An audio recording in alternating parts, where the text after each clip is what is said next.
Welcome to today's deep dive. Imagine you are walking into a brand new office. Right, or maybe a coffee shop in a completely new city. Exactly. You are there, and you have been studying English for years. You have memorized thousands of complicated words. You have spent hours and hours on advanced grammar. Yeah, you really have. But the very first person you meet, well, they do not ask you to give a complex 10-minute speech. No, they definitely do not. They just look at you, they smile, and they say four simple words. Good morning. How are you? And suddenly, your mind just goes totally blank. Right. It happens to everyone. Why do these incredibly simple, basic questions sometimes feel so heavy? Well, I mean, because they're not just vocabulary tests, they are actually the foundation of human connection. And that is exactly our mission for today's deep dive. We are exploring a really wonderful short text today. Yeah, it is all about daily life conversations. Right. We want to show you, our listener, how simple everyday words are actually the most important part of our communication. It is a fascinating shift in perspective, really. We often treat learning a language like carrying a mountain of heavy bricks. Yeah, that is a great way to put it. We think we need these massive, complicated words just to be understood or, to be respected. But when we observe how human beings actually live and interact every single day... The heavy bricks are not the most important part. No, they are not. The most important part is the mortar, the glue. It is the simple, everyday connections that hold the entire structure together. And we see this everywhere, right? The text highlights how these conversations happen at home, at work, or just out in public. Absolutely. The simple and friendly daily chats. Yeah. We often worry so much about big, complicated speeches, but today we are unpacking the friendly little chats. Because they really are the most powerful tools you have. So, to really understand how this works, I think we need to start at the very beginning. Right. Opening the door. Exactly. We need to look at how we open the door to talking with others in public spaces. Well, think about walking down a street or maybe entering a large building. Okay. You are surrounded by strangers. And in these public spaces, the source text points out that we rely on a few very specific, simple expressions. Right, like, good morning. Yes. Or people ask, how are you? Or they might ask a neighbor, what are you doing today? Good morning. Yeah. How are you? I mean, these are usually the very first phrases anyone learns in an English class. They are. They seem almost too basic. But what does this all mean for us? I like to think of these simple expressions as a friendly key. A key. I like that. Yeah, like a key that unlocks a door. Because saying good morning is not actually about the morning at all. Right. If it is raining outside or, if your car just broke down, the morning might be terrible. It could be a very bad morning. Exactly. So the literal words do not matter. The words are simply a vehicle for opening a connection. And our source text validates this perfectly. It states that these exact expressions help people start a conversation and show kindness. Show kindness. That is the core of it, isn't it? It really is.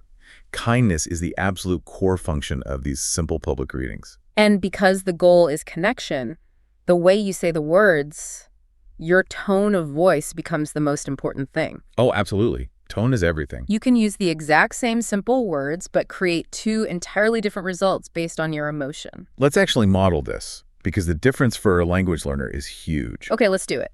So if I am feeling really stressed and I just look down at my shoes and I mumble very quickly, good morning. Wow.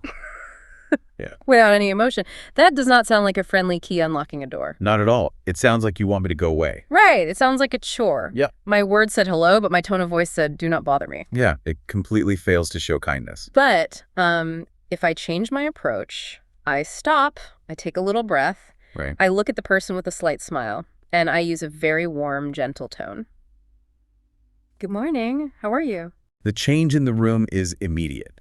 I mean, you can literally hear the care in the pronunciation. It feels completely different. It does. That warm, inviting tone unlocks the door. It makes the other person feel, comfortable and valued. And for you, listening right now, this is such a beautiful realization. It takes so much pressure off. It really does. When you practice your English in public, you do not need to worry about having perfect grammar. You do not need a massive vocabulary. No, you just need to focus on adding that gentle, warm emotion to your simple greetings. Because that kindness is the true function of public communication. Okay, so that is the perfect way to navigate the public world. But human life is not just lived on public streets or in stores. No, we eventually have to go home. Right. We transition, and when we cross the door into our houses, the conversations deepen. The words we use shift, from public acknowledgement to building comfort at home. When we are with the people closest to us, our family, we use language a bit differently. But surprisingly, the text notes that the topics remain incredibly simple. Yeah, families do not usually sit around debating complex philosophy every single night. No, they talk about their plans, Right. they talk about their meals, and they talk about their daily activities. Plans, meals, and activities. Exactly. The physical realities of living together. A very common example from the text happens first thing in the morning. Okay, what is it? A family member might ask, "Did you sleep well?" Or maybe, "What do you want for breakfast?" Okay, wait, I have to push back on this idea just a little bit. Okay, go ahead. Because asking, what do you want for breakfast, feels almost too basic. It sounds purely functional to me. How do you mean? Well, it sounds like simple data gathering. Yeah. I just need to know if I should cook 2 eggs or pour a bowl of cereal. Right. Here's where it gets really interesting for me. How do such basic questions about food or sleep actually build relationships? It is a fair challenge. Yeah. But think about what happens if that question simply disappears from the home. It is not really about the eggs or the cereal. It is about the routine of care. The routine of care. Yes. When a family member asks, "Did you sleep well?" they are communicating a much deeper message. They are saying, your physical rest matters to me. Exactly. And when they ask about breakfast, they are really saying, "I want to provide for you today." Oh, wow. I see. It is the predictability of that routine. Yes. When the outside world is loud and, fast and unpredictable, coming home to the exact same simple question creates a feeling of safety. It absolutely does. And the text concludes that this routine of sharing continues as the day ends. Right, in the evening. Yes, in the evening, the daily life conversation shifts again. Family members gather and they talk about their day. They share their experiences. Exactly. They talk about the good things that happen, the frustrating things, the funny little moments. They use simple words to process the reality of their day with someone else. And by sharing these simple daily experiences, a very specific result is achieved. What is that? They feel close and they feel comfortable with each other. It is the routine of sharing that creates the comfort. Comfortable. I mean, that is the ultimate goal of home, isn't it? It really is. When you are comfortable, you do not have to pretend to be someone else. You can just be yourself. And the comfort does not come from grand, dramatic speeches. It comes from the daily rhythm. Right. Knowing someone will be there to ask about your experiences. So we have the warm greetings that unlock public connections, and we have the routines of care that build deep comfort at home. But our lives require us to navigate a third environment. Right. We have to go to work, and we have to go to school. This is a crucial transition because work and school are much busier, more task-driven environments. The atmosphere is completely different. There is a lot of pressure. Yes, there are expectations. We are interacting with classmates, with teachers, or with coworkers. And because the environment changes, the topics of our daily conversations must change as well. Exactly. The text lists the new topics clearly. In a professional or academic setting, we focus on tasks, schedules, and plans. Tasks, schedules, and plans, the things we need to do and the times we need to do them. Right. And to navigate this, we rely on a different set of simple questions. Like what?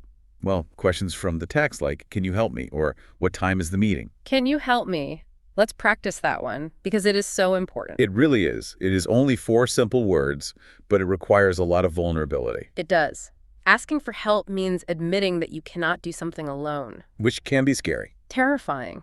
For many language learners, saying, "Can you help me?" feels really hard. We worry that we will bother the other person. But when we use that phrase naturally and clearly, it builds trust. Yeah. Just like we modeled with the morning greeting, tone is everything at work too. Right. If I just demand it, like if I say, "Can you help me?" with a flat, cold voice. It causes friction and sounds rude. But if I approach my coworker naturally, and I ask with a polite, confident tone, "Can you help me?" It changes everything.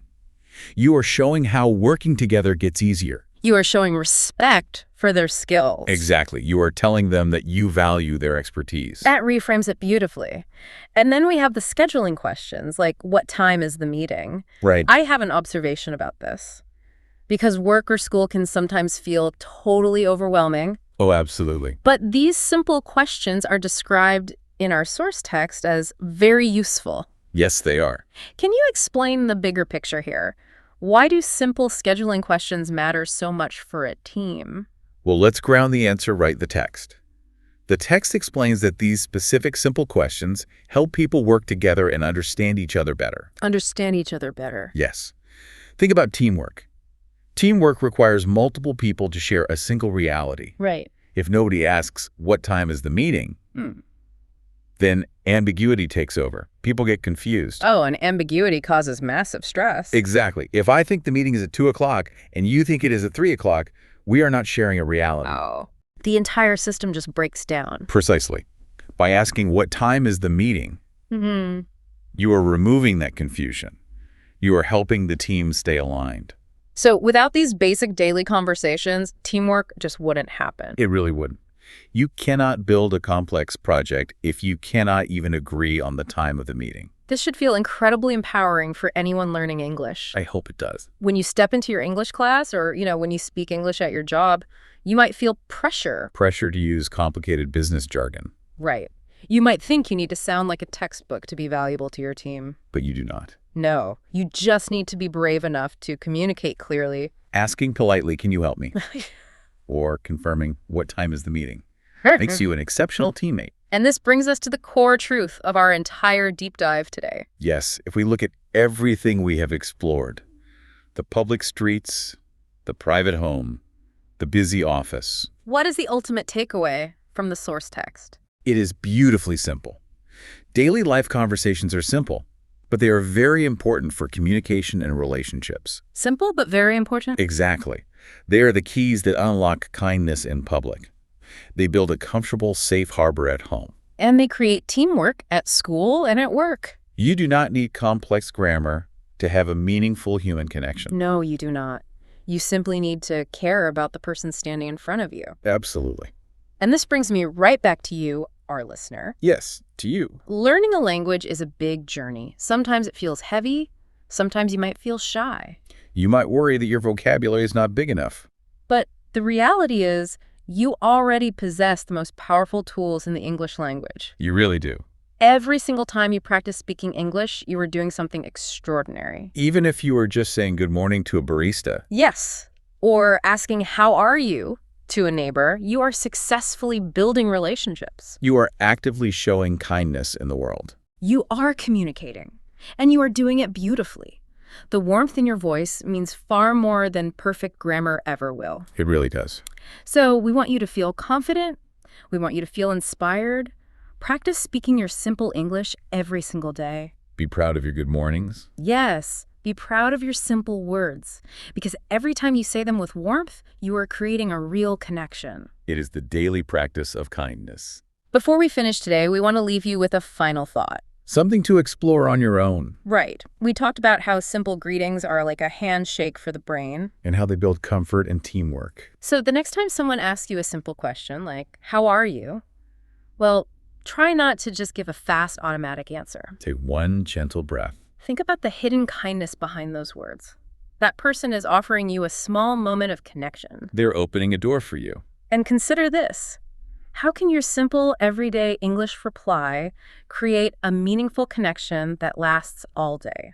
It is a great question to think about. Your simple words have power. Keep using them, keep connecting, and keep speaking.